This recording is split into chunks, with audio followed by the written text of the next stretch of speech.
the title of my talk today is Friend Intimacy. And I've had some friend intimacy lately, and it makes me think of how wonderful it is to have friends where, at my stage of life, I have had some friends for so many years that have sort of traveled this journey of life with me. The last time I spoke, which is a couple weeks ago, I mentioned that one of my dearest and oldest friends made her transition, and she was making her transition. So that happened a week or so ago, and she invited her family and a few friends like me to come and sit with her as she started her journey. And I would have to say, this wise woman, it was just amazing the closure that we all got. I think probably her included. It's not something that you can, at least for me, it's not something you can sort of rehearse. You don't really know. I didn't know how I was going to feel. I didn't know exactly what was going to happen. And she talked to each one of us and expressed her love and appreciation for us and us to her. It may not have been my best moment, I just wasn't sure, but I said to her, she's a person who believes this. If there's something after death, great. If there's nothing after death, great. That's her motto. So I said to her, I know you don't actually think there probably is anything after this, but in the night I thought about you, and I invited everyone who's ever been kind to you and all your ancestors and the grandmothers to come and welcome you, to open the gate for you and to show you around. And she looked sort of shocked, and she said, oh, okay. And I said, I have one more thing I just want to say. When it's my turn and I'm coming, could you come and open the gate for me and show me around? And she said, this is on her deathbed. And she said to me, just with the biggest smile, and she said, Catherine, I will do it.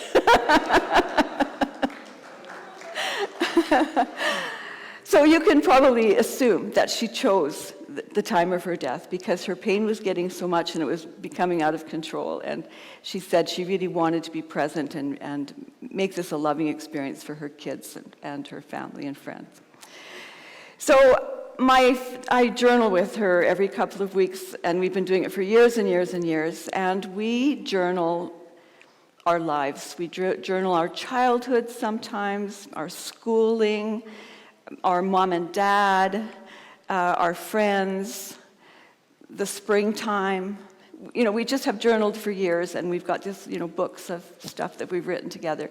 So it's three of us, actually, that do this journaling. And a few days before she made her transition, we journaled. And we journaled about a rabbit eating some fresh flowers that appeared outside my friend's window. And mixed with that delight of springtime and celebrating life itself, we also celebrated the sweetness of saying goodbye.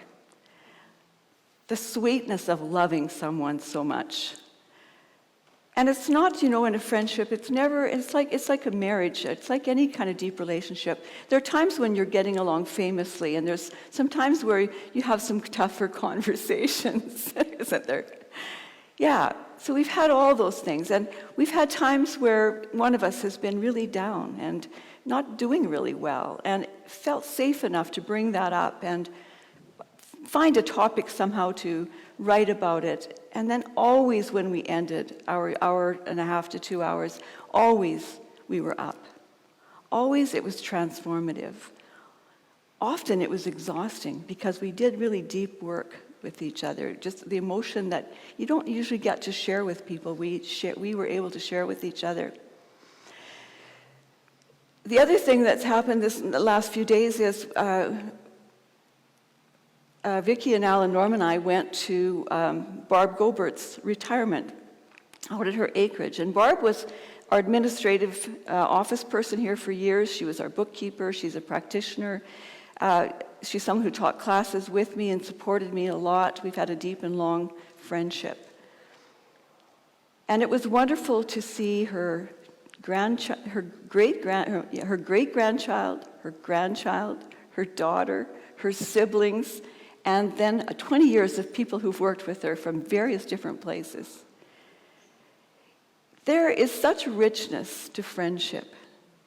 There is such wonder in just being awake and noticing that there's richness to friendship. Because isn't it easy just, you like me, I've got so many balls in the air that some days something sweet happens and I almost miss it because I'm already got my foot out the door to my next event. I'm at a stage of life probably where this is becoming more apparent to me, to really land in the moment and notice the sweetness of things. So my talk is friend intimacy, and two friends that I think are adorable and have been wonderful to see is the Dali Lama and Archbishop Desmond Tutu. Have you ever seen those two together? These two little old men, and I think the last time they were together, there was a video crew there, and there was a bit of a documentary about them. And you know, those two, all they really did was laugh. They just laughed and laughed and laughed. And they're both so joyful. And yet, you know, they've had both of them really tough lives. It's not like they've had a cakewalk of a life, not at all. Desmond Tutu was in the thick of it when, you know, it was apartheid in South Africa, and the church, certainly young black priests were arrested and thrown in jail. Desmond Tutu was a very good friend I'm thinking Martin Luther King, but it's not that. Who is it? Nelson Mandela. Thank you. I knew you'd help me. So they were very close too, and really, you know, they've just gone through so darn much. But anyway, someone asked them, what's kind of the secret of your joyfulness?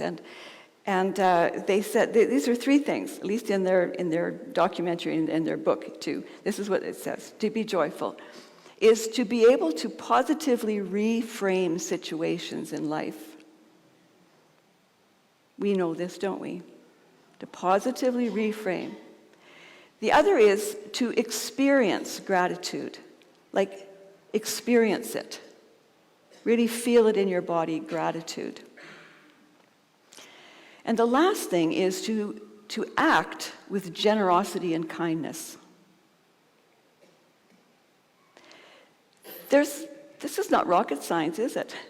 We know this. That those simple things are their life lessons and they're their life lessons for friend intimacy too. There's a great research that's been done. There's been lots of research done, but since COVID, you know, when we've been isolated from each other, there's been quite a bit of research showing that, you know, a lot of people's mental health has been really challenged, addictions have been really challenged, and so they're really looking at, you know, kind of what do we need to do here.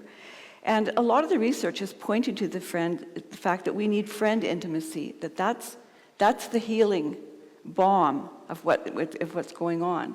And to really have friend intimacy, we need for each other to have positivity. We need to feel positive about each other and be in a relationship where positivity is really the foundational piece. I think well of you.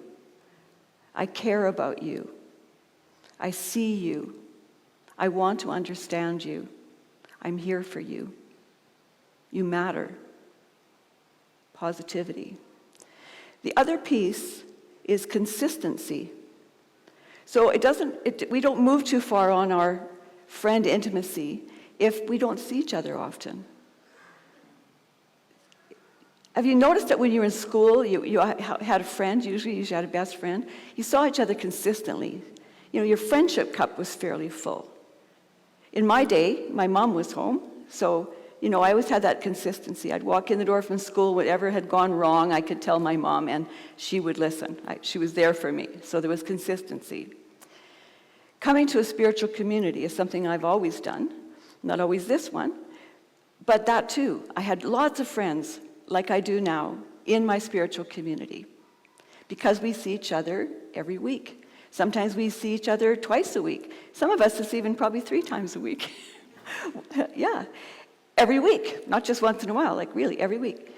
And then the other side, it's sort of a triangle. So positivity, we have a positive outlook about each other. We make sure we do. We continually reinforce that. We're consistent. We see each other. We have a routine of seeing each other. And this other piece has been the hardest for me. because I didn't understand that it was important to do, and that's vulnerability. I think the last time I talked about someone in class that shared something from the heart, and immediately we fell in love. We were all just like, we see you, we feel you, we have empathy for you, we love you, like right away. But I don't know, I know men have the reputation of this, but I think women too, we do too, I don't think we were taught to be vulnerable. And even when I say the word vulnerable, are you just real clear about what I mean by that? Yeah, I'm sort of fuzzy on that, vulnerable. Well, it doesn't actually mean we're always crying on each other's shoulder. It doesn't actually mean that, although we should be safe enough to do that. It doesn't always mean that we're sharing our shame or what we've done wrong. No, it's not that. But you could, if this is an intimate relationship, you could go there. With my friends, I could go there. Don't want to live there, but I could go there. But it's really being present in the moment and actually understanding ourselves how we're feeling. I remember I was probably in my 40s and someone asked me, a professional asked me how I was feeling, and honestly I couldn't tell her.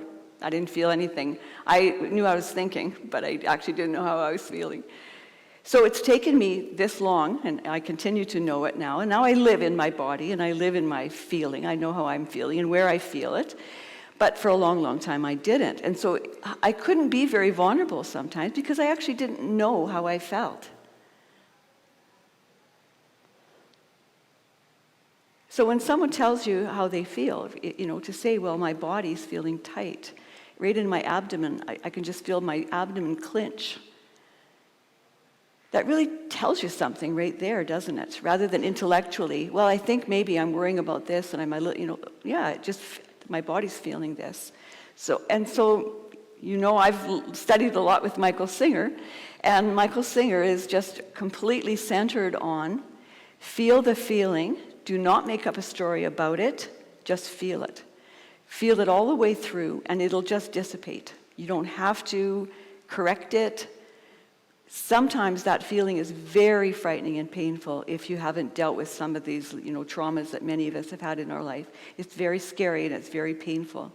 But the truth really is, if you can stay there and keep breathing and breathing and breathing and relaxing and letting it just, it feels like you're going to drown, but you don't. Eventually, your mind goes off onto something else and, you're over it, or your body finally just lets it go. Which they say is like a stone in the river, that once you've let that go a few times, you actually have healed that, and you have calm water again in your life and less emotional ripples and waves. So in friendship, it's a great time to have conversations that kind of trigger some of those things in us. It's wonderful to be able to feel it in a safe place. It's great to be able to journal it. And it's even more wonderful to have someone who cares about you listen to you read it to them. And then reflect back to you a little reframe sometimes, a little positivity. I found that little gem in there. So that's what this wonderful friend did for me. And even to her last breath, I felt we were on this journey together, that she was still holding me. And I was holding her too. Emotionally I was holding her. And in that room I was holding her energetically. But I knew she had us too. She had us. I have friend intimacy, and I know that even though she's not here in body, she's here. She's here. I just feel that. My friend whose retirement we went to too, I feel at her too. I just feel like, yeah, we don't see each other all that often, and we're not, we're not on the same wavelength a lot of the time, but it's unconditional positive regard, no matter what. We're connected. Probably one of the toughest places to retain friendship is sometimes in a long relationship, maybe a marriage, because, we're different people. Many of us, like me, started out at 19, 20, and now, I'm not going to say, but way past. A lot of years, 57 years I think we're at. So that's a long time. We haven't always been friends. Of course, there's been some days when I was not his friend. But here's what I've learned about that is, we're just not the same person day after day. Our emotions, they just come and go. Our thoughts, they just come and go. They're not who we are. Behind all of that is this presence, this consciousness. You know, some people want to call it the soul or the God part of us, but it's a consciousness, a presence that's there. Have you ever sort of felt like your mind is telling you, I'm dying here, I'll never get over this is just horrible, but there's something in you that's just sort of calm about it. And you think, aren't you going to get riled up? Like, no, there's something about it doesn't believe it particularly. It's just kind of calm and back there in the background. Have you had that feeling? I've had that sometimes when I honestly thought I was dying and like it was really bad, but no, that part was not upset at all. It didn't say anything, it just wasn't upset. I could tell it was steady. So when that comes along with our friendship and our relationships, so many times it is just fine with whatever the stormy sea is doing, even though it looks like there's big waves and there's horrible stuff going. No, it's just one more wave in a great ocean of life. And if you make it to the point where I'm at, which I'm grateful I have, I look back and see, there's been lots of stormy seas with my friendships, with my kids, not really with my grandkids. By the time we get your grandkids, you sort of know it's all just developmental and they're perfect and lovely in every way, so it doesn't really get me with my grandchildren. But probably the most important person is your spouse. And I'd say that's the best teacher we have. And one of the things that I've been taught, and it took me a long time to learn this, and I haven't got it perfect yet by any means, is when something hurts, bothers you, it actually doesn't help to act brave or to be resentful and be a martyr and just shut your mouth. Some people might slam a few pots and pans. I didn't do that. But still, you might do that. That you show it in some kind of passive-aggressive way, or you stop talking. It's just so much better if we can get the toolbox to be able to express it, to say, not blaming, which is hard for me, just, I'm feeling this way. When this happened, this is how I felt. I need you to do this, or would you do this? Like, I would like it if you do this. So hard. Like, I think it's an ego and it's pride. I don't know what it is with me, but I find that really hard. I find that much easier with my friends, and so they're my practice material. And in my profession too, I dealt with lots of parents and lots of professionals, and there were many times I had to give tough feedback. And the ones that really scared me, those are the ones I'd go to my office and I would write it out. When this happened, this is how I felt, and this is, what I need. And it didn't always go that way when you actually get in conversation. Lots of times when you prepare for something, the actual event is nothing like what you thought it was going to be. But I have found that when you're really prepared for it, it does usually go better. You may not use it, but you're better. You're more solid. You're more real. You're able to be more present. It's kind of like you've got something to hang on to. Spiritual practice is like that. We've got something to hang on to. It sometimes doesn't go the way you think it's going to go, but if you've been practicing your meditation and you've been watching your thoughts come and go, and you've sort of got yourself solidly in your body, and then something in life really ticks you off, you sort of have that to come back to. You notice it to say, I'm really triggered by this, and before I open my mouth, maybe I will take those 4 deep breaths that Sandra's teaching us about. Breathing in and holding it for 4, maybe breathing out for 4, and the brain shifts, and you're from a different part of your brain. You're not so reactive. You now can respond. All these is my point. Whether it's with your partner, whether it's with your mother, your father, your siblings, your friends, your workmates, all of these things kind of keep you in the game in a calm. Ride the storm until you remember all the good things that you like about this person. I can remember when especially my first child, I was pretty young. I was maybe 24, 25 years old, well, maybe 26. My son he was a really go-getter kind of little boy and into everything and smart as a whip and quite defiant. I probably wasn't the best disciplinarian either.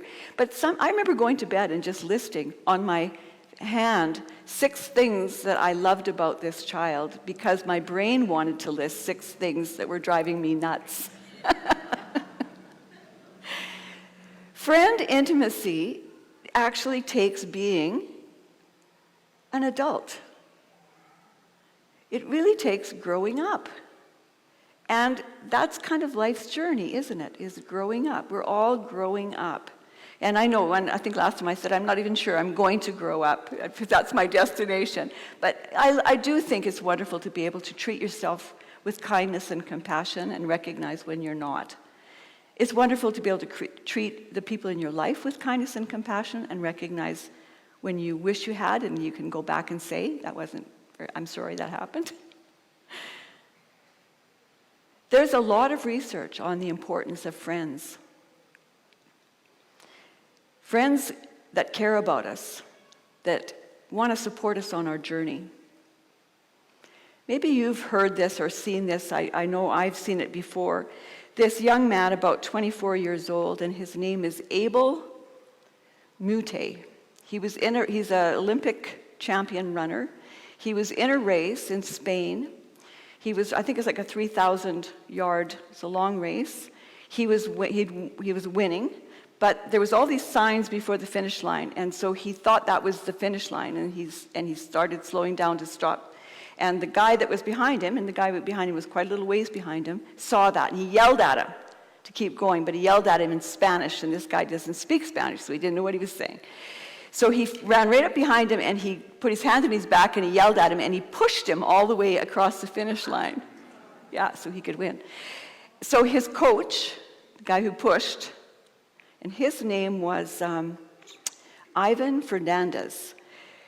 Ivan was in trouble with his coach because, winning. It's about winning, isn't it? And he was interviewed by one of the journalists that was there, and the guy said, gosh, you'd have got the medal. And he said, well, I didn't win the race. That's why I did it. And he said, yes, but you could have won the race. And he said, and the guy said, yes, but you could have got the medal. And he said, well, if I had got the medal and I'd been standing up there with that medal, what would my mother have thought? Right. True, eh? What would my mother have thought? Exactly. But to have that wherewithal is pretty great. We've got grandsons that are quite competitive. One of them is I think he's 14. He was playing in the national games for volleyball. He's a hockey player and he's a volleyball player. And a couple weeks ago, the national games for volleyball were in town. We went to watch some games. It was very competitive, and they won some and they lost some. And then the next week, that little series is over. Now he's playing outside, and he's signed up for beach volleyball, but it's very competitive, and it's a club, and there's training. So I was there watching. It's on sand. So 2 guys are on one team and 2 guys, and it's a round robin, so they play each other. He won 2, lost 2. I thought he did quite good. It was really fun to watch. He's about 6 foot tall at 14, and it's like a child in a man's body. He's still a young kid. And after all this, the thing was, they were kicked out. I mean, they lost, and so they didn't do the last round. So he's sitting on the fence in front of me, probably as far maybe as the stairs, the bottom of the stairs. And he's sitting by himself, and he's a little slouched, and he's, sensitive guy, so I could tell he wasn't feeling real happy about himself. So this other kid, who's also a giant, but he's, a giant he's a child in a giant's body. This guy runs over. He knows him well. They played on the national team. So he comes and sits down, and he said, "You did good." Grandson doesn't really look. "You made some good plays." No, he still didn't look. He kind of looks down. He said, "Well, you won 2 games." No, he still didn't respond really to maybe something like that. Pretty soon, this kid just put his arm around him and sat there. Didn't say anything more. They didn't say anything more for a long time. They just sat with this guy sweetly with his arm around. His mom took a picture. Pretty soon, another kid came by, and the 2 of them got up and away they went, and it was all over. But that was just a perfect example of, friendship. Yes. Isn't it so helpful? They can't really do anything, couldn't change anything, but just knowing your friend is sitting there beside you, it makes all the difference in the world, doesn't it? I remember the first class I took here. I was probably maybe 40-something, 42 or 3. And I was with an older man whose name was Joe, and he was a practitioner, and I knew nothing really much about myself, the world is teaching or anything. And I was telling him my troubles. And lots of times in class, we sort of we don't want you to get into your troubles too much. Like, 1 minute ministry. Just say what you want, but honestly, I couldn't get to where I wanted. I was in my troubles. So I told Joe, this single older man, my troubles. And he wrote me an affirmative prayer. The next week, he came and brought me back the prayer and gave it to me. And, you can tell it meant a lot to me because I just remember it now, and it was a long time ago. I felt loved. I felt seen. I felt understood. I felt like he was walking with me that whole week, that he would write that prayer for me. I just was bonded to him for life for that. And that happened to me in many classes I was in, where I sat beside somebody that said a prayer for me, listened to me, supported me enough. Even though I felt like, I was a bit crazy, I just felt that they could see beyond it and reframe that in such a way that gave me hope about myself. I love this spiritual community because it gives us so many opportunities to reflect about our lives, to be vulnerable, to be imperfectly perfect, to recognize that there's really no destination. It's really all about the journey. I think we're the kind of people, because you're here, I know that I can say we. I think we're the kind of people that we want to be awake enough so when someone needs a little push, we're willing to give it. When someone needs someone to give us a little pep talk and a prayer and believe in us, we're here to give it. If something's just not quite going right in life, we're here to be supportive, maybe just to put our arm around their shoulder and to sit quietly because sometimes there's nothing we can really do. And when someone has twin babies, we're celebrating. There's a power for good in us. There's a friend in us. There's friend intimacy among us. We are the face of that divine love in the world. We feel it for the birds, the trees, the grass, the clouds, the soil. We feel it for our ancestors, and we feel it for the children to come. We want a world that's loving and kind, a world that is friendly and safe and healthy and whole. That's our dream. That's the divine dream in my heart, and I know that's in yours too. I love being here with you. I see the divine in you whenever we're together. Namaste.